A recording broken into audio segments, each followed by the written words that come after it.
من يهده الله فلا مضل له ومن يضلل فلا هادي له ونشهد أن لا إله إلا الله وحده لا شريك له ونشهد أن سيدنا ومولانا محمدا عبده ورسوله أرسله إلى الناس كافة بشيرا ونذيرا وداعيا إلى الله بإذنه وسراجا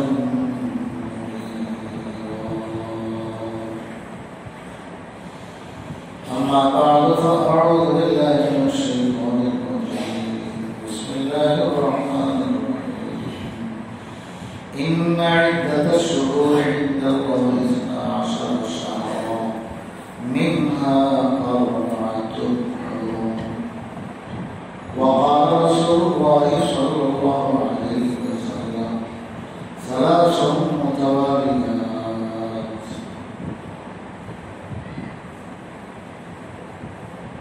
ذو القعدة وذو الحجة والمحرم ورجل مطلق وقال رسول الله صلى الله عليه وسلم أفضل الصيام بعد الشهر رمضان شهر الله المحرم وأفضل الصلاة بعد الفريضة قيام الليل صدق الله العظيم وصدق رسوله ونحن على ذلك لمن الشاهدين والشاكرين والحمد لله رب العالمين.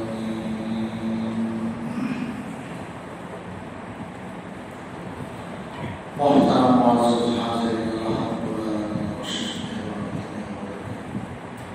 সুস্থ হায়াত করেছেন তার ঘরে জুমার জন্য আসার তৌফিক দান করেছেন এবং এর সাথে আল্লাহ রাসূলের কথা বলা শোনা তৌফিক দান করেছেন।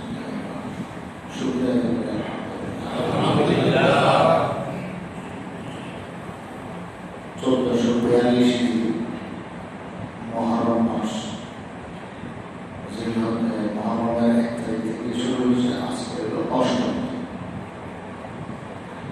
8 তারিখ, আগামীকাল হলো শনিবার 9 তারিখ, রবিবার 10 তারিখ, ওটাকে বলে আশুরা। আশা মানে 10, আশুরা 10 রাত। এই জিলহজের 10ম তারিখের সাথে অনেক কিছু সম্পর্কিত এবং এই মাসটার সাথেও বহুত কিছু সম্পর্কিত। এইগুলো আমাদের বিজ্ঞান জানা। এটা হলো সময়ের তারিখ। খুব কিছু কয়েকটা হাদিস তেলাওয়াত করেছে, আয়াত তেলাওয়াত করেছে। আল্লাহ রাব্বুল আলামিন আয়াতের মধ্যে বলেন যে আল্লাহ পাকের নিকট মাসের সংখ্যা হলো 12টি। বৎসর কত মাসে হবে? 12। বাংলা ইংরেজি যাই বলে মানুষ যেটাই হোক, কিন্তু সংখ্যা 12 বেশি কেউ বলে কোনো দেশে, কোনো এলাকায় বা কোনো জাতির কাছে 12 মাসের বেশি চালু। সংখ্যা তো তারা ঠিকই বলে 12। তবে আল্লাহ তাআলা যেটার কথা বলছেন কোরআনে, ওটা মুসলমানরা ব্যতীত ওরা কম বলে বা বলেই। সেটা হলো মহরম মাস দিয়েছে, 12 মাসে মহরম, সফর, রবিউল আউয়াল, রবিউল সানি, জুমাদাল উলা। আমরা এমনি ভুল বাচ্চাদেরকে শিখাই, বই পুস্তকের স্কুল কলেজে জমাদিউল আউয়াল উচ্চারণটা একদমই ভুল। জন্য কেউ পারে বাচ্চাদেরকে শরীরে শিখে জুমাদা আলুনা মিলে বলে জুমাদা আলুনা, জুমাদা সানি, জমাদিউ সানি, এটা ভুলটা না বলে জুমাদা সানি। রবিউল আউয়াল, রবিউল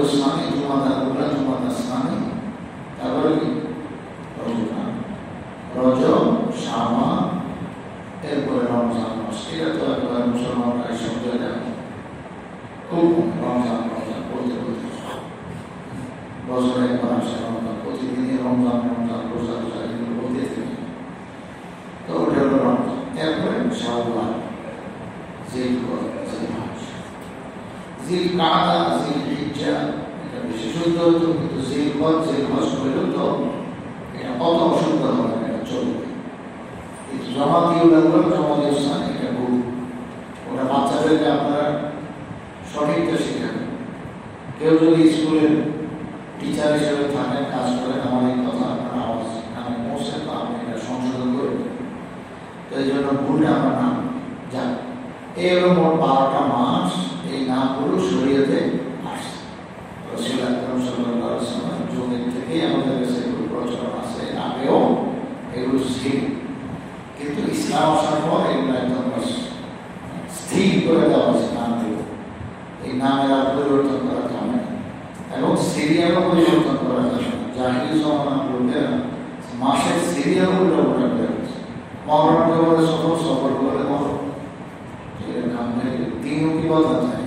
আজকে শুক্রবার ঠিক একদিন করে ঠিক যেন আজকে হলো বৃহস্পতি, শুক্রবার করে আগামী কিংবা সারা বিশ্বের মানুষ এক মধ্যে করে তাহলে সম্ভব হয়।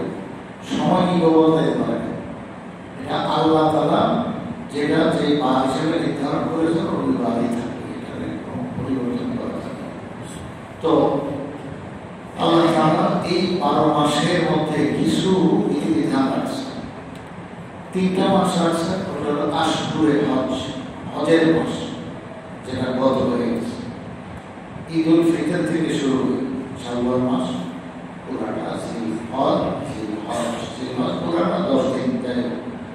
তো এই 3টা মাস হলো হজের মাস। তো আল হজ্জু আশহুরুম মা'লুমাত, হজের টাইম জানার সময় কয়েকটা মাস, তো ওই 3 মাস জিলহজ আর আগে হলো শাওয়াল, জিলহজ, এই 3 মাস। এবার হলো আল্লাহ কোরআনে আল্লাহ তাআলা বলে দিয়েছেন মিনহা আরবাআতুন হুরুম, কারণ মাস তো 12টা বছরে, এর মধ্যে 4টি মাস হলো বিশেষ সম্মানিত মাস।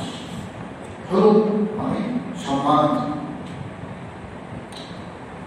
হারামকে হারামের জন্য বলে যে ওটা আল্লাহর কথা ইজ্জত রক্ষার্থে মানুষ ওটা ছেড়ে দেয়।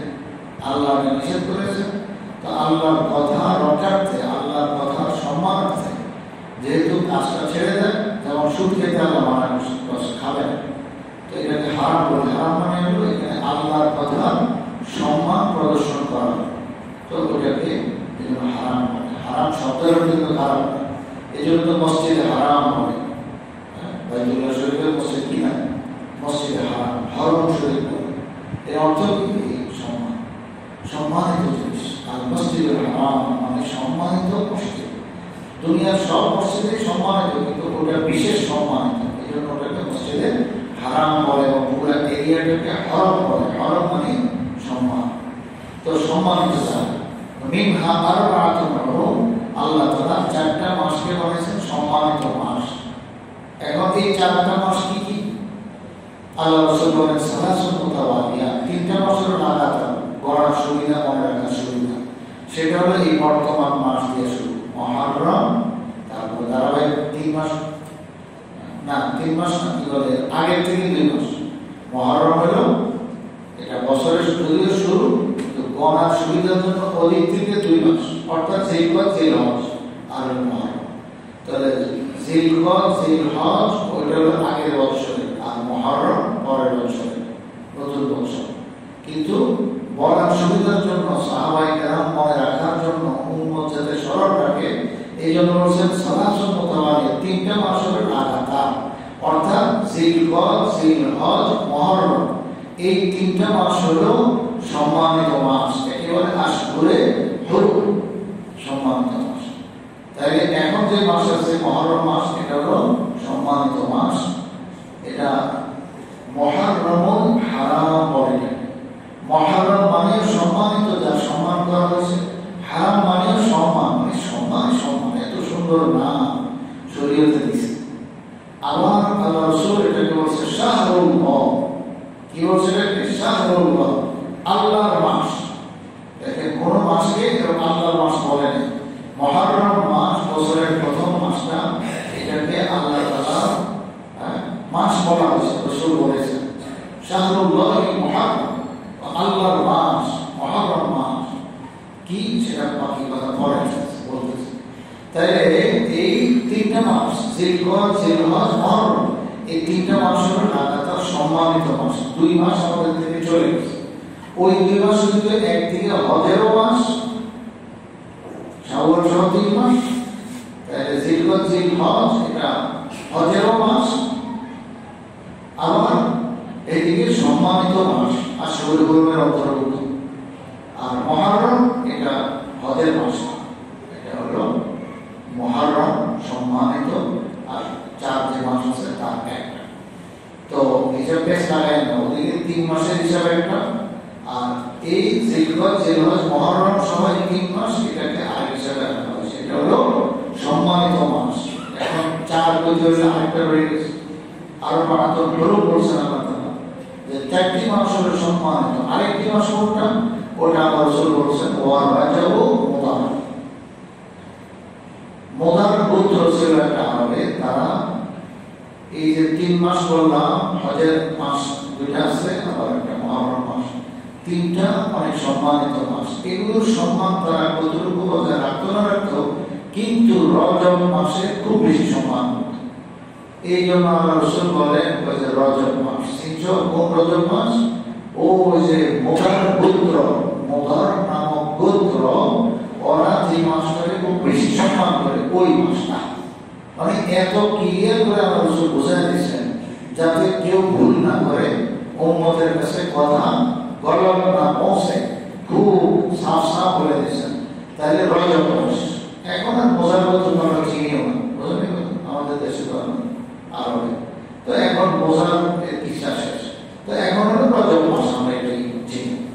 তাহলে রজব মাস, আর এদিকে হলো জিলকদ, জিলহজ, মুহররম, কয় মাস হলো? 4 মাস। এগুলোকে আল্লাহ তাআলা বলেছেন যে সম্মানিত মাস। এখন সম্মানিত মাস মানে কি? এই মাসগুলোর মধ্যে আল্লাহর বন্দেগী আল্লাহ খুব পছন্দ করে। আল্লাহ তাআলার ইবাদত বন্দেগী সারা বছর মানুষ যা করে এখানে তাই করবে, কিন্তু মাসটাকে, সময়টাকে সম্মানিত আল্লাহ বানাইছেন। এই জন্য তার দিনের আমল, রাতের আমল, এটা আল্লাহর দরবারে অনেক বেশি মকবুল, এটার সওয়াব অনেক বেশি। বিশেষ করে বর্তমান মাস, যেটা আরবি হিজরির প্রথম মাস মুহররম মাস, এটার গুরুত্ব আরো বেশি। এটার অনেক কারণ। একটা হলো যে হাদিস পড়েছে, আল্লাহ রাসূল বলেন যে আফজালুস সিয়ামে বা'দা শাহরি রমাদান শাহরুল্লাহিল মুহররম। রমজান মাস বেবি তোমরা রোজা রাখো। আল্লাহ পাকের বহু বড় ফরজ বিধান, শরীয়তের একটা স্তম্ভ বিধান রকম। ইসলাম যে 5টি স্তম্ভের উপরে দাঁড়ানো আছে, এর মধ্যে রমজানের রোজা এটা একটা ফরজ। তো এই ফরজ রোজা এটা তো মানুষ রাখতেই হবে, রাখবে। সাবালক নারী পুরুষ সকলের জন্য কোনো ওজর না থাকলে রাখতেই হবে। তো রাখতেই হবে, আল্লাহ বাধ্যতামূলক করে দিয়েছেন। আবার সওয়াবটাও অনেক বড় দিবেন। কি সওয়াব দিবেন? রমজান ভর এগুলো শুনছেন, ওগুলো এখন বলার প্রয়োজন নেই। সংক্ষিপ্ত কথা হলো তোমার জীবনের আগের পিছের যা গুনাহ সব মাফ, রমজান আল্লাহ পবিত্র করে দেন। আর তার সেই ফজিলত আলাদা, ইফতারের ফজিলত আলাদা, রমজানের দিন ভর আল্লাহ তাআলার কাছে দোয়া করলে কবুল হয়, আমলের দাম বেশি, তো বহু কিছু আছে। তো এই রমজান মাস পার হওয়ার পর আর পুরা বছরের মধ্যে কটা মাস থাকে? 11টা মাস। রমজান বাদ দিলে বছর 12-র মধ্যে 11 মাস থাকে। আল্লাহ রাসূল বলেন এই 11 মাসের মধ্যে আল্লাহর কাছে সবচেয়ে প্রিয় মাস রোজার জন্য হলো মুহররম মাস। এটা মুখস্থ রাখবেন সবাই, স্মরণ রাখবেন সবাই, ঘরের মধ্যে আলোচনা মোজাকারা করবেন যে পুরা 11 মাসে কোনো রোজার ছুটি আল্লাহ সুযোগ দিয়েছেন। আপনি যখন রাখেন তো রাখেন। হুজুর সাল্লাল্লাহু আলাইহি ওয়াসাল্লাম সপ্তাহে 2টা তো রাখতেন। একটা হলো সোমবার দিন আর একটা হলো বৃহস্পতিবার। কারণ জিজ্ঞেস করা হয়েছে আমার রাসূল অনেকগুলো কারণ দর্শাইছে। একটা হলো যে সোমবার আমি জন্ম হয়েছি, আবার আরেকটা হলো সোমবারেই আমি নবুয়ত পাইছি। এত বড় কল্যাণের জিনিস, যে কল্যাণের উপর আর কল্যাণ হতে পারে না। আল্লাহ পাকের পক্ষ থেকে নবুয়ত পাওয়া, ওয়াহী পাওয়া, কোরআনে কারীম পাওয়া, এটা আমার সোমবারে পাওয়া শুরু হয়েছে। তো এই জন্য এই দিনটা আমি রোজা রাখি এবং এই দিনে আমার জন্ম হয়েছে। তো আমার জন্ম, আমি নবী, আল্লাহ এই দিন আমাকে দুনিয়ায় পাঠিয়েছেন এবং রাসূলের জন্মের সাথে অনেক ঘটনা জড়িত আছে। তো এই জন্য এই মোবারক দিনে রোজা রাখছেন, মিষ্টি বিতরণ করেন নাই, সিন্নি মিলান নাই এবং অন্য কাজ করেন নাই। কাজ করেছেন একটা আমল, বিশেষ আমল, পারলে এটা করেন যে রাসূলের জন্ম যেদিন সোমবার, ওই দিন কি করবো আমরা? রোজা রাখবো। তো এটা প্রতি সপ্তাহে একবার করে আসতেছে সোমবার। আরেকটা হলো বৃহস্পতিবার, সেটাও প্রতি সপ্তাহে করে আসতেছে। তাই এই সপ্তাহে 2 দিন, সোমবার, বৃহস্পতিবার, এই 2 দিন হুজুর সাল্লাল্লাহু আলাইহি ওয়াসাল্লাম রোজা রাখতেন। এখন কারণের মধ্যে আরেকটা কারণ দর্শাইছে, এই দিনগুলোতে কোনো দিনে আল্লাহ পাকের দরবারে বান্দার আমল পেশ করা হয়। এই কথা আপনার বৃহস্পতিবার পরে আজকে শুক্রবার, শুক্র, শনি, রবি, এই 3 দিন বান্দা কি আমল করেছে এটা আল্লাহর দরবারে হিসাব কিতাব পেশ করা হয়। ফেরেশতারা পেশ করে হিসাব কিতাব লাগা, দোকানপাট, ব্যবসা বাণিজ্যের ব্যাপারে নিজে করে সপ্তাহে 2 দিন, বা কারো যদি একবার সুযোগ থাকে ভালো থাকে তো প্রতিদিন হিসাব। কিন্তু একটা সপ্তাহে অন্তত 1-2 দিন তো নির্ধারণ থাকে যে মালিক যায় তার চেম্বারে বসে এবং সে তার দোকান, ব্যবসা বাণিজ্য কি চললো না চললো এগুলো হিসাব কিতাব। তো এই শুক্র, শনি, রবি 3 দিন বান্দা কি আমল করেছে এটা সোমবারে আল্লাহর দরবারে পেশ করা। এই হলো একটা। সোমবারের পর কি আসলো? মঙ্গল, বুধ, এই 2 দিন কি আমল করেছে এটা আবার সে বৃহস্পতিবারে আল্লাহর দরবারে পেশ করা। সিস্টেম এইভাবে আছে। আল্লাহ রাসূল বলেন, এই জন্য আমি চাই যে রোজা অবস্থায় আমার আমলটা আল্লাহর দরবারে পেশ হোক। মানে আমি রোজা আছি, ফেরেশতারা আমার হিসাব কিতাব যখন রইব তখন বলব যে উনি আজকে রোজা। তো আল্লাহ তাআলা খুশি হবেন। আপনি জানেন না এগুলো আসলে ফেরেশতাদেরকে শোনাইতে চান, বোঝাইতে চান।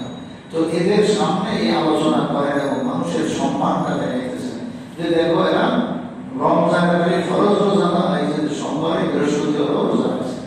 তো এর একটা আমল কবুল করারই একটা ভালো বুদ্ধি আমার রাসূল শিখিয়ে দেন যে তুমি সোমবার এবং বৃহস্পতিবার রোজা।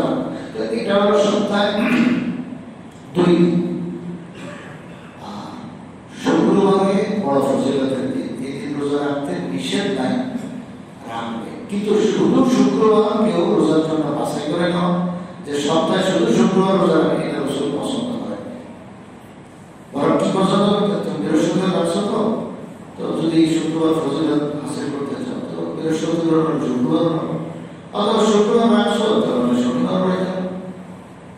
অন্তত মাঝে মাঝে হলে তুমি করো, কিন্তু একবারে সপ্তাহে শুধু শুক্রবার রোজা রাখার কোনো সময় নেই। এইটা শরীর পছন্দ করে। এরপর আল্লাহ রাসূল সাল্লাল্লাহু আলাইহি ওয়াসাল্লাম মাসে 3টা রোজা শিখিয়েছেন, যাকে আইয়ামে বীজ বলে। মানে চন্দ্র মাসের 13, 14, 15 তারিখ। অর্থাৎ এইবার হলো এটা মহরম মাসের 13। কি বার পড়বে? বুধবার পড়বে। দেখেন রবিবারে হলো 10 তারিখ। তো রবিবার যদি 10 তারিখ, সোমবার 11, তারপরে মঙ্গলবার 12, তাহলে বুধবার হলো 13 তারিখ। এই বুধবারে রোজা রাখা এই সপ্তাহে, সামনের সপ্তাহে বুধবার, বৃহস্পতিবার, শুক্রবার, আগামী শুক্রবার। যেহেতু আইয়ামে বীজের ভিতরে পড়েছে এই জন্য শুক্রবার রাত বেশি। এমনি শুধু শুক্রবারের কথা তো বললাম আছে। তাহলে বুধ, বৃহস্পতি, শুক্র আগামী সপ্তাহ, ওই 3টা রোজা রাখার আমরা নিয়ত করি। তাহলে কি হবে? পুরো মাস ব্যাপী রোজা রাখার সওয়াব আল্লাহ আমাদের দিয়ে দিবে। আর এই মহরম মাসে ওই সপ্তাহে 2টা করে আইএমএর 3টা, এটা তো আমরা রাখবই, রাখা উচিত, তবে আরো বেশি রাখতে চেষ্টা করা চাই। এটাই রাসূল আমাদেরকে আহ্বান করলেন যে রমজান মাসের পর পুরো বছরের মধ্যে 11 মাসের মধ্যে মুহররম মাসটা হলো আল্লাহ পাকের কাছে রোজা রাখার সর্বোত্তম টাইম। নবী এই কাজটাই করেন, আমাদেরকে জানায় দেন যে কোন টাইমটা তোমার আমলের জন্য সবচেয়ে বড় উপযোগী টাইম, আল্লাহ পছন্দ করে। তো আল্লাহ যদি ওই টাইমটা পছন্দ করে, আমি তো আর অন্যটা পছন্দ করতে হবে না, আল্লাহর পছন্দ মতোই তো আমার করতে হবে, চলতে হবে।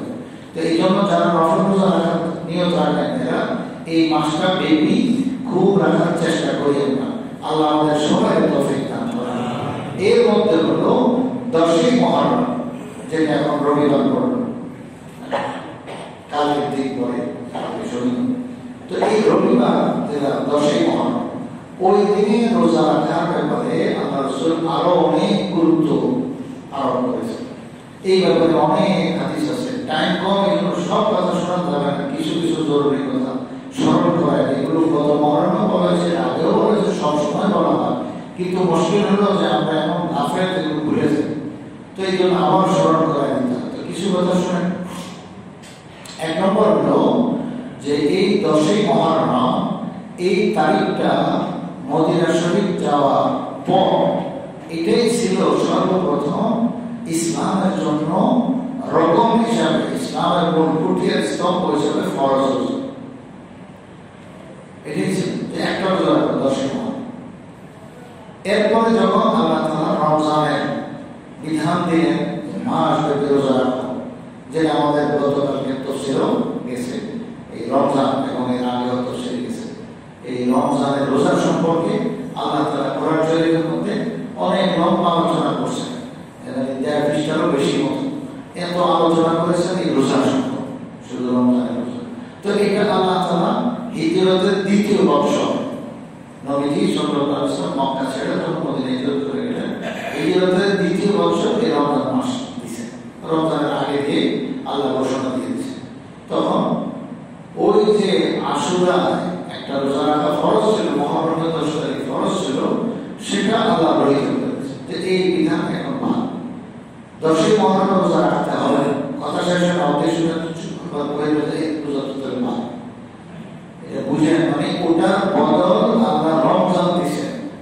এখন ওই 10ই মুহররম রোজা রাখা ফরজ না, এটা হলো বিধান। তাহলে কি ওইটা আল্লাহ রাসূল সাল্লাল্লাহু আলাইহি ওয়াসাল্লাম পরিষ্কার বলে দিয়েছেন যে ওই দিন রোজা রাখা এখন এটা মুস্তাহাব, আল্লাহ পছন্দ করেন না, আমি রাসূল পছন্দ করি। তো রমজানের রোজা তো রাখবাই, আর আশুরা এটাও রাখবা। তাহলে সপ্তাহে 2 দিনটাও চালু হচ্ছে, আইয়ামে বীজ, এই মুহররম কি বাদ আছে নাকি? আইয়ামে বীজটাও আছে, যেমন এই আগামী সপ্তাহ বুধ, বৃহস্পতি, শুক্র 3 দিন আমরা রোজা রাখা এই মত রাখি ইনশাআল্লাহ, নিয়ত রাখি। তাইলে এগুলো তো আছে, কিন্তু মুহররমের 10 তারিখেও রোজা রাখার আল্লাহ রাসূল হুকুম দিয়েছেন। এবং কি বলছেন? সিয়ামু ইয়াউমে আশুরা, বুঝলেন? মুহররমের 10 তারিখের একটি রোজা, আহতাসিবু আলাল্লাহি, আমি খুব আশা করি আল্লাহর কাছে। আল্লাহ রাসূলের আশা মানে কি? এটা নিশ্চিত না, উনি তো শরীয়ত দাতা, তো উনি যেটা বলতেছেন আশা করি, এটা মানে নিশ্চিত। কি হবে নিশ্চিত? আহতাসিবু আলাল্লাহ, আমি আশা করি আল্লাহর উপরে, আল্লাহর উপরে ভরসা রাখি যে আই ইউকাফির আস-সানাতা আল্লাতী ক্বাবলা, যে অতীতের পূর্ণ 1 বছরের গুনাহ একটা রোজার উসিলা মাফ করে দেয়। সুবহানাল্লাহ। তো এটা কে ছাড়বে? এত বড় মূল্যবান সুযোগ, সুবর্ণ সুযোগ। এরপর 1 বছরের গুনাহ মাফ হয়ে গেছে। আবার এই দিনের সাথে অনেক বড় বড় ঘটনা সম্পর্কিত আছে, যেমন আল্লাহ তাআলা হযরত আদম আলাইহিস সালামকে যে ক্ষমা ঘোষণা দিয়েছেন, আচ্ছা ঠিক আছে বলেছে চলো না, এই মাফির ঘোষণা এটা আল্লাহ তাআলা মুহররমের 10 তারিখে দিয়েছেন। দেখছেন, আমাদের বাবা আদম আলাইহিস সালাম এই মুহররমের 10 তারিখে ক্ষমা পেয়েছেন। আমরা কি ক্ষমা পেতে পারি না? কি বুঝলাম? এটাই বুঝলাম, আল্লাহ রাসূল এগুলো বলে শিখিয়েছেন যে ওই দিন তুমি আল্লাহ পাকের কাছে বেশি ক্ষমা চাও, মাফ চাও,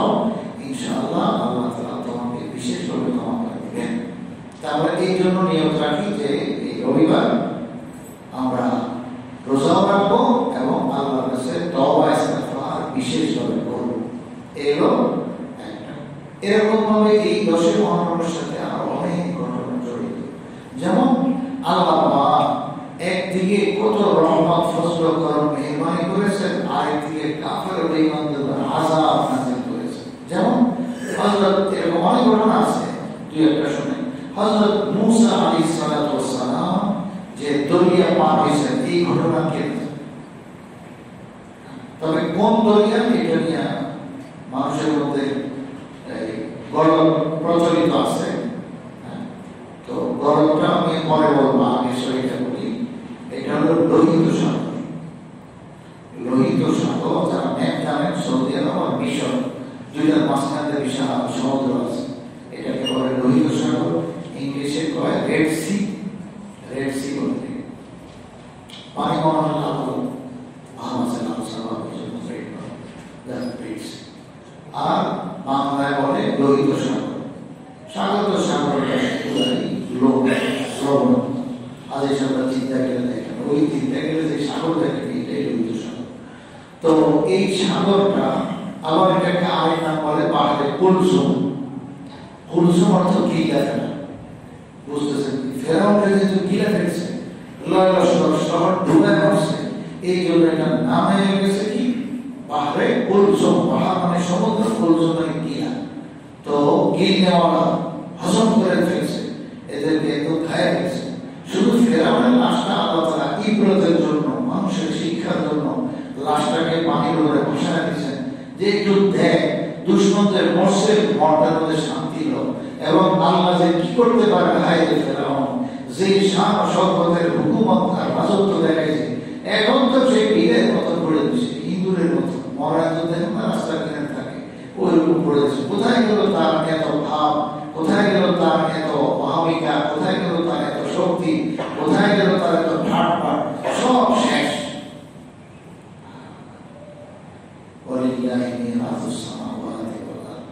আসমান জমিন সবকিছুর দিঘা আছে। আল্লাহ রাজা চলে যাবে, বাচ্চা চলে যাবে, মন্ত্রী মিনিস্টার চলে যাবে, থাকবে তো আল্লাহ পাক, আল্লাহর জমিন থাকবে। এখন দুনিয়াগুলো পরীক্ষা, তোরা কি করো সেটা আমি দেখি। তো আল্লাহ তাআলা এগুলো পরীক্ষার মধ্যে ফেলায় রাখছেন। এখন এই রাজা বাচ্চা আসর ময়দানে বলছে, এদের গলা থাকবে জিন্দি, গলা থাকবে দম লাগানো, শিকড় লাগানো, বড় বিপদের মধ্যে তারা উঠবে, বড় অসহায়। হ্যাঁ, যে ইনসাফ কায়েম করতে পারছে, সে ওমর ইবনে খাত্তাবের মতো, খুলাফায়ে রাশিদিনের মতো, ওমর ইবনে আব্দুল আজিজের মতো, এরা তো সেই একেবারে আপনার মুক্তার চেয়ারের উপরে, মেশকো আম্বরের কুরসির উপরে, স্তূপের উপরে তারা বসা থাকবে সম্মানের সাথে। সেটা তো হবে। কিন্তু যে জোর জুলুম করেছে, নিজের ক্ষমতা পায় অপব্যবহার করেছে, জনগণকে কষ্ট দিয়েছে, পুরা দেশ মানে চুষে ফেলে গেছে, নিজের পেট ভরার ধান্দা করছে, জনগণের টাকার যথাযথ ব্যবহার করে নাই, তো এদের উপায় না, এরা গলার মধ্যে সিদ্ধির লাগানো অবস্থায় আসল ময়দানে উঠবে। তখন বোঝা যাবে যে এই ক্ষমতার যে কি স্বাদ, এটা তখন বুঝে আসবে। দুনিয়াতে মানুষ কত দাঁড়াইছে যে আমারে ভোট দেন, আমি একটা এসা করুক তেসা করুক, বহুত কিছু করে পাবো, আমারে ভোট দেন, চাইয়া নেই। অথচ এগুলো চায়া নেওয়ার জিনিস না, এটা বড় খতরনাক জিনিস, বড় খারাপ জিনিস।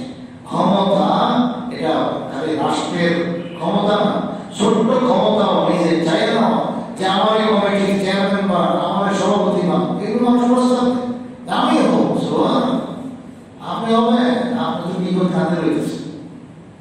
কেন আপনি বুঝে শুনে কেন বলবেন? হুজুর সাল্লাল্লাহু আলাইহি ওয়াসাল্লাম মারা এই আলোচনা কত সাহাবী বিভিন্ন সময় কিতাব করে বলছেন, সম্বোধন করে বলছেন, কখনো লাতাসাল ইমানত মাথা পরি সরকারের যে কৌশল চায় না। কারণ যদি চায় না উকিল তা ইলাইহা, ক্ষমতার কাছে তোমাকে ব্যস্ত করা হবে, মানে ক্ষমতার কাছে তুমি কাবু হয়ে যাবে, তুমি পারতাম চালাতে। এটাই কিন্তু এখন শুনে দুনিয়া বেরিয়ে হয়েছে। বাংলাদেশ বিশ্বের অবস্থা নেই যে এরা ক্ষমতা চায় না, পোস্টার লাগায় না, আমাকে ভোট দিন, আমাকে ভোট দিন, আমাকে ভোট দিন। এরপরে কত প্রচার প্রসার, কত কি করে, কত ভাবে। মানে পুরো ইসলামের উল্টা শিক্ষা আমরা গ্রহণ করে নিয়েছি এবং কোনো চিন্তাও করে নিয়েছে এটা যে গলত তরিকা উল্টা উল্টি। অথচ মাসলা জানেন একবার কি করবেন সেটা আপনার ব্যাপার, মাসলা তো শিখ। তো হে আবু যর, কখনো এরকম মাথা করে সরকারি চাইয়া নেও না, নাইলে তোমাকে শোভা হবে, সুবর্ণ করা হবে এই ক্ষমতার কাছে। মানে ক্ষমতা তোমার কাছে নত হয়ে আসবে না, তুমি চালাইতে পারবে না, তুমি পরাজিত হয়ে যাবে। আর যদি উল্টা হয়, তুমি চাও না একদম মন থেকে হয়ে মুখে মুখে না, আমার সর্বকে সব মুখে কয় আসলে তিনি বেশি বলতে পারে, তাই হবে না। কিন্তু একবারে দিন থেকে আসতে হবে, আসো মনে কি এত বড় দায়িত্ব, এত বড় কঠিন গুরু দায়িত্ব আমার কাছে উঠবে না, আপনার দয়া করে আমার ক্ষমা করেন, মাফ করেন। এরকম যদি সে ক্ষমা চায়, মাফ চায়, আর জনসাধারণ বা যারা জিম্মাদার তারা মনে করছে না ইনি হইলে বেশি ভালো হবে, আমাদের কাজ সুন্দর হবে, সমাজ ভালোভাবে চলবে, যে জিম্মাদারিটা সেটা ঠিক মতো আদায় করবে, তিনি খেয়ানত করবেন না, নিজের স্বার্থবাদী করবেন না, উল্টা উল্টা কিছু করবেন না, মানুষকে কষ্ট দেবেন না ইত্যাদি। তো এরকম জোর করে চাপায় যদি দেওয়া হয়, আল্লাহ রাসূল বলেন মনে রেখো উইনতা আলাইহা, তাইলে ওই ক্ষমতার কাজের উপরে আল্লাহ পাকের বিশেষ সাহায্য তোমাকে করা হবে। মানে তুমি ঠিক মতো চালাতে পারবে, আল্লাহ তোমাকে সেই ক্ষমতা দিয়ে দিবেন। যোগ্যতা আগে না থাকলেও যেহেতু তোমার অনিচ্ছা সত্ত্বেও তোমার কাঁধে চাপছে, তাই এখন আল্লাহ তোমার সাহায্য করবে, তুমি পদম পদম সাহায্য পাই। যাক, এটা আমার প্রসঙ্গত মাসলা, আমি যেটা পাচ্ছিলাম ফেরাও, সেই ফেরাওনের লাশ এটা পাহাড়ে পর্যন্ত দিতে পারে না। আল্লাহ জিজ্ঞাবে বাদানিকা, তোর শরীরটা আছে আমি নাচার দিয়ে দিব, মানে নদী সাগরের যে লোড়া পানি এটা তোর এটা হজম করবে না, এটা কি বলে, মানে সাগরও নানা যে এরকম কমপক্ত নামা একটা লাশ আমি হজম করতে আসি, বসাই ওটা বসাই দিচ্ছে।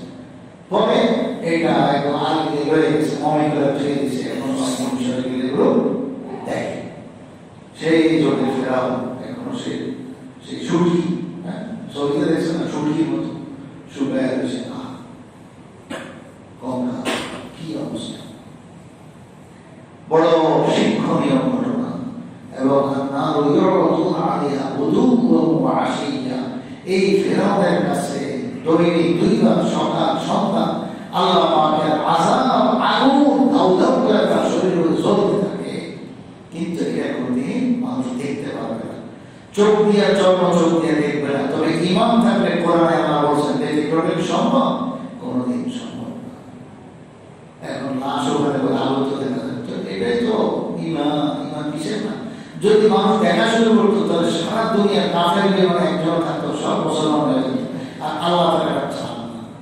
আমার নবীর মাধ্যমে সব কথা বলে দিলাম, এখন বিশ্বাস করে না করে তোমার ব্যাপার, আসো আমার কাছে হিসাব কিতাব সরলতা দিতে হবে। তো ঈমানি পরীক্ষা তারা রাখছে আমাদের। তো জাহান্নামের সেই আগুন ফেরাউনের কাছে 2 বার সকাল সন্ধ্যা পেশ করা কি পরিমাণ কঠিন শাস্তি হয়েছে, কিন্তু লাশ যেভাবে সুখীর মতো পড়া আছে, পড়াই আছে। তো আল্লাহ তাআলা এই সমুদ্রের পানি থেকে তাকে উঠায় দিয়েছে, বসায় দিয়েছে এই বিরোধের জন্য। তোর শরীরটা দেখা কোটি কোটি মানুষ সারা দুনিয়া শিক্ষা গ্রহণ করবে যে হায় এত ক্ষমতা গেল কোথায়, এত কিছু হাতটা একবার আমার আমি মিশরবাসী হোক মিশরবাসী, তবু খালি খোদা সবচেয়ে বড় খোদা, নাউজুবিল্লাহ, সবচেয়ে বড় পালন কর্তা, লালন পালনকারী আমি রব। তো এগুলো দাবি করছে আল্লাহ তোর রব্বির দেখা নয়, তোর নদীর মধ্যে সুরাত দিয়ে এমন নিস্তরা করে দিল সব বিশ্বাস। তো এই ফেরাউনকে এই দিন, এই কোন মহরম 10ই মহরম, এই আশুরার দিনে আল্লাহ মারছেন সেই লোহিত সাগরের মধ্যে, নীল দরিয়ার মধ্যে। অনেকে নীল দরিয়া দোষ দূর, এটা খুব গলত কথা। এই কথা যদি আপনারা আগে থেকে জায়গা থেকে সেখান থেকে একদম বাদ দিয়ে দেন, এখন থেকে সব বলবেন, চর্চা করেন, এটাই সঠিক। তো নীল দরিয়া কোন দরিয়া? লোহিত সাগর, দরিয়া মানে সাগর। তো এই সাগরটা দেখবেন ম্যাপ করলে উত্তর দিকে গিয়ে 2টা কানা হয়ে গেছে, শাখা হয়ে গেছে, একদিকে হলো সুইচ খাল কাটা আছে, এই সুইচ খাল যে সাইডে যে কিনারা, এই কিনারার মধ্যেই এই ঘটনাটা ঘটছে যে ফেরাউন পার হইতে হয়েছে পানি ভেঙে বসে, আর মুসা আলাইহিস আগে শুকনো রাস্তা দিয়ে পার হয়ে গেছে, আল্লাহ পার করে দিয়েছে। এখন মুসা আলাইহিস তার বনি ইসরাইল উম্মত সবকে নিয়ে ওই পাশে যখন সিনাই উপদ্বীপে উঠলেন, ওটার নাম সিনাই উপদ্বীপ, ওটাই অতুরে সিনি, এই তুর পাহাড় ওখানে, সিনি ওখানে। তো এই সিনাই উপদ্বীপ কয় বর্তমান ওইখানে যাওয়া উঠার পর সচক্ষে সব তামাশা দেখলেন যে কিরে ফেরাউন একবারে শেষ, আর বাকিরা এটাই অন্য হয়ে গেছে, বাকির তো লাশ দেখার দরকার, ওটা তো বাস নদীর মধ্যে যত কি আছে, কীট পতঙ্গ আছে, কত রকমের প্রাণী আছে, এগুলো সব শেষ। ওগুলো তো নাশক হয়ে পাওয়া যায়, কিচ্ছু নেই, হাঁটি মাটি সব গায়ে গেছে। নদীর সাগরের মধ্যে কত বড় বড় জন্তু থাকে, জন্তু এগুলো গায়ে গেছে। আর ফেরাউনের লাশটা আল্লাহ ভাষায় দিয়েছে, এটা বিগ্রহ শিক্ষার জন্য। তো সেটা এই দিনে করেছেন আল্লাহ তাআলা। কোন দিন? 10ই মুহররম। মুসা আলাইহিস সালাম আল্লাহ আমাদেরকে এত সুন্দরভাবে নাজাত দিয়ে মুহূর্তের মধ্যে এই লড়াই আমাদের দুশ্মন জীবন কত কষ্ট দিয়েছে। আমার জন্মের আগে থেকে মারা শুরু করছে বলে ইসরায়েল, জানেন আপনারা? ফেরাউন স্বপ্নে দেখছে, তার উজির নাজিরা ব্যাখ্যা দিচ্ছে কি, যে একটা লোক বনি ইসরায়েলের মধ্যে পয়দা হবে যে তোমার এই সুলতানা, তোমার ক্ষমতা নিস্তানাবুদ করার কারণ হবে। ঠিক আছে, প্রোগ্রাম বানাচ্ছি, তাহলে তুমি আসতে দিব না। যত গর্ভবতী মহিলা আছে সব চেক করে খবর রেখা, ওই বাচ্চা হলে আমি ছেলে নামে ছেলে সব জন্ম। হায় কি কষ্ট দিয়েছে বলে ইসরায়েলকে, মায়ের সামনে এই ছোট নবজাতক শিশুকে এইভাবে হত্যা করে ফেলা অত্যন্ত বড় কঠিন কাজ। বলে ইসরায়েলকে বহু জানাইছে। আল্লাহ কয়, আরে তুই প্রোগ্রাম করেছ, আমার একটা প্রোগ্রাম আছে, আমি যেই মুসারে বানাবো তোমার এই নিস্তানাবুদ করার জন্য, সেই মুসাকে তোমার ঘরে লালন পালন করবো, এবং আপন সেই মুসার মা তাকে দুধ খাওয়াবে, কিন্তু মাস শেষে তোমার বেতন দেওয়া হবে। বলেন সুবহানাল্লাহ। মাস শেষে বেতন দেওয়া হবে। আল্লাহ আমিও প্রোগ্রাম বানাইছি, রাখে আল্লাহ মারে আল্লাহ রাখে কে থাকে, তো আল্লাহ প্রোগ্রাম। পরে তো আল্লাহ কাহিনী আপনারা জানেন, মুসা আলাইহিস সালাম শিশু মাত্র জন্ম, এর আগে মায়ের পেট উঁচাই হইতে দেন আল্লাহ, কিনা উনি যে গর্ভবতী এটা বোঝার কোনো কাজ না, আল্লাহ এমন হুকুম আছে।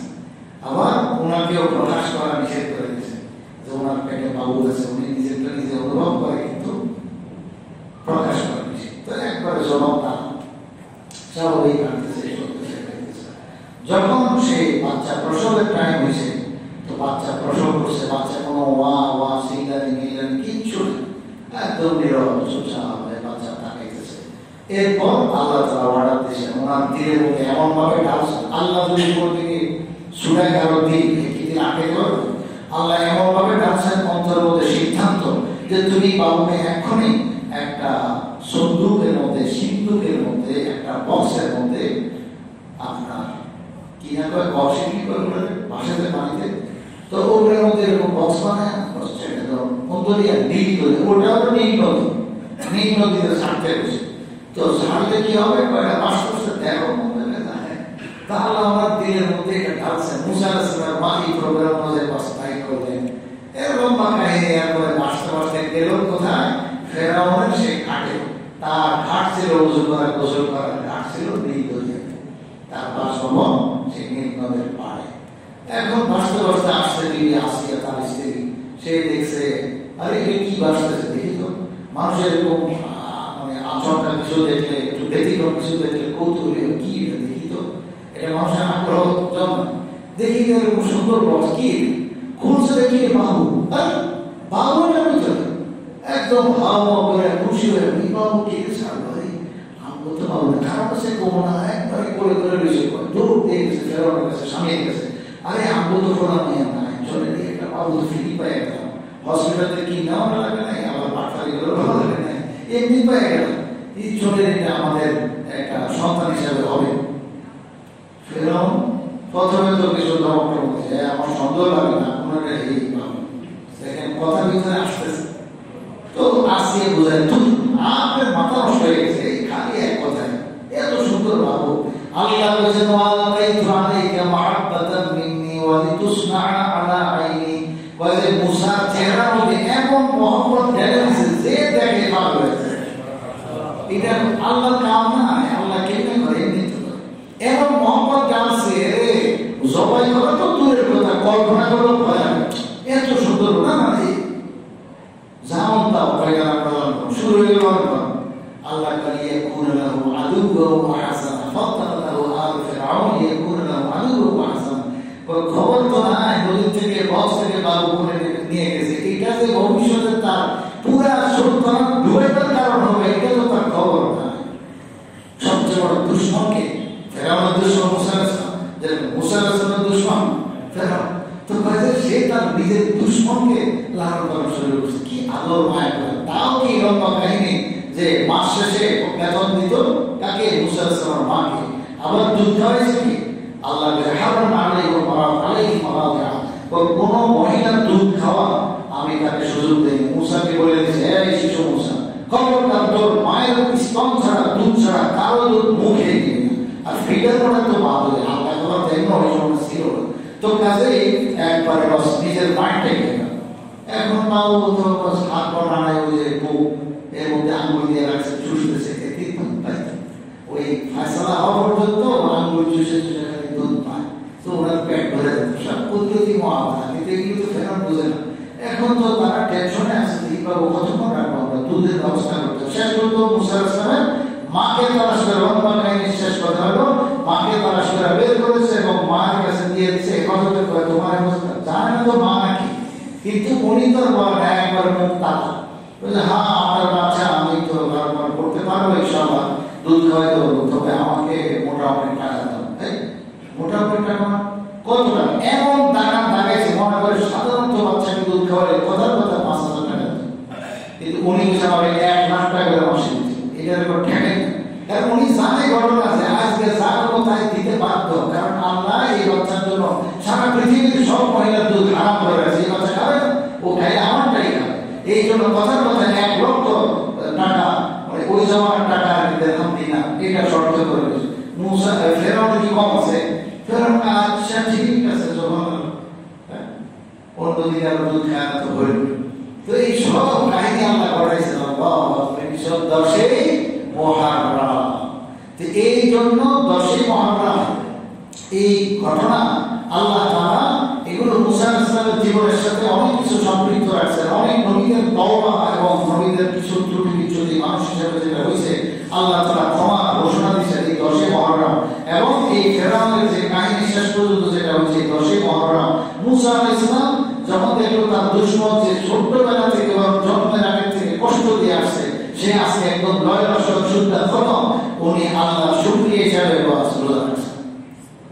আমরা খুশি আদায় করি কেমনি, গান বাজায়, সিনেমা দেখি, ঈদের কি নাটক, ঈদের সিনেমা বলে নাও চলে, মুসলমান কিভাবে এটা বলতে পারে? তুমি ঈদের সিনেমা দেখছো, ঈদের নাটক, ঈদের শয়তানি, ঈদের শয়তানি পুরা আমাদের মন মস্তিষ্ক উল্টে গেছে। আরে তোমার যদি খুশির দিন থাকে তখন যে সময় রোজা রাখা যায় সেই সময় রোজা রাখো, তবে ঈদ উল ফিতর ঈদ উল আজহাকে রোজা রাখতে হবে। ওই ঈদ কেমনে পালন করে সেটা বলছে, তুমি ঈদের নামাজ পড়ো, কোরবানি করো, নিজে খাও খিলাও, বাস এটাই আনন্দ। এবং ইবাদত বন্দেগী এগুলো ঠিক মতো করো। এরকম ভাবে 10ই মুহররম খুশি, হ্যাঁ আল্লাহ শুকরিয়া দেয়। তো খুশিটা কেমনে করছেন?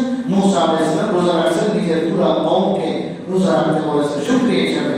হুজুর সাল্লাল্লাহু আলাইহি ওয়াসাল্লাম ওয়াহির মাধ্যমে এটা চাইনা বলেন, আরে মুসা তো আমার দিনী ভাই, আমিও নবী তিনিও নবী, তিনি রোজা রাখছেন আমি তো রাখবো, বাস রোজা রাখা শুরু করছে। তো হুজুর সাল্লাল্লাহু আলাইহি ওয়াসাল্লাম 10ই মুহররমের ইহতিমাম করতেন। শুধু শেষ বছর নবম হিজরিতে এটা ছিল হুজুরের 10ই মুহররমের রোজা, শেষ রোজা নবম হিজরি 10 হিজরিতে হুজুরের ইহতিমাম। তো এখন হুজুর সাল্লাল্লাহু আলাইহি ওয়াসাল্লাম শেষ যে কি নাম আশুরা রোজা রাখছেন, ওই সময় জানতে পারলেন যে সির্ফ একদিন আহলে কিতাব রোজা রাখে। আহলে কিতাব মানে ইহুদ নাসারা, মুসা আলাইহিস সালামের উম্মত যারা মদিনায় খুব ভালো ছিল।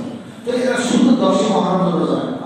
আল্লাহ রাসূল বলেন এটা আমার কাছে তারা পছন্দ করে না। আমি যে কাজ করবো তাদের লোক মিল হয়ে যাবে, সাদৃশ্য হয়ে যাবে, এটা আমার ভালো না।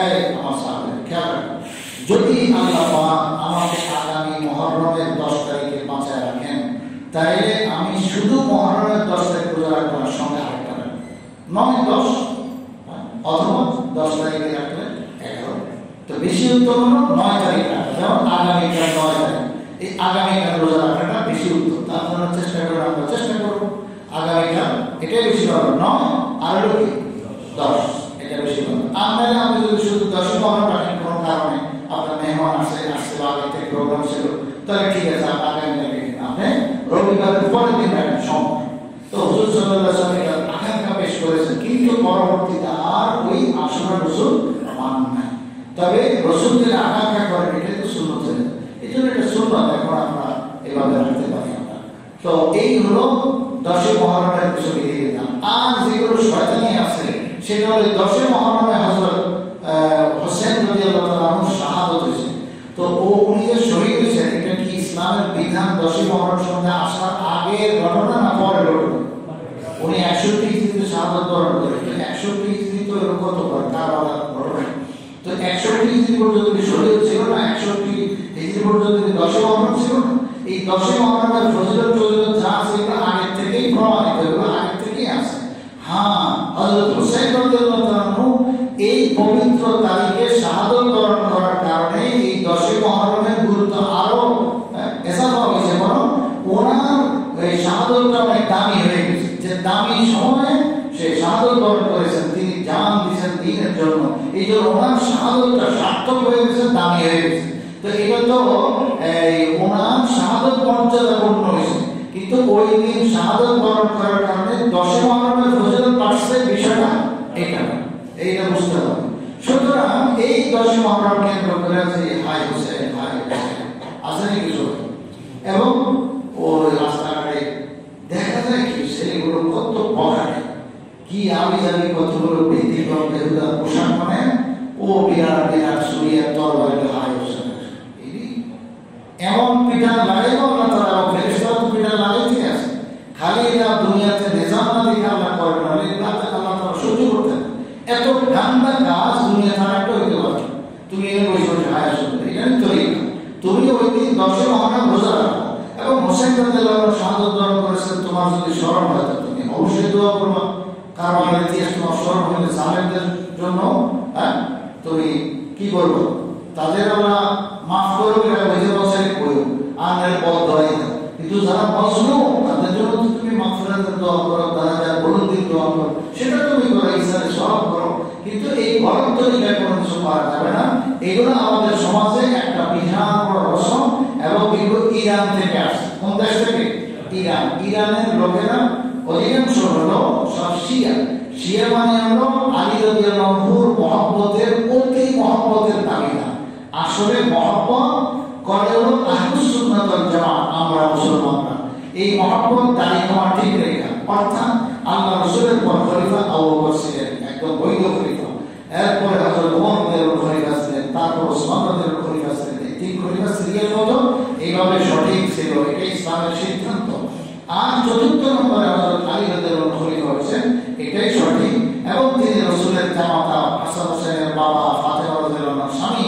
তো ওনার মর্যাদা, ওনার অনেক, উনি বাচ্চাকালে মুসলমান হয়েছেন, সাহাবী হয়েছেন।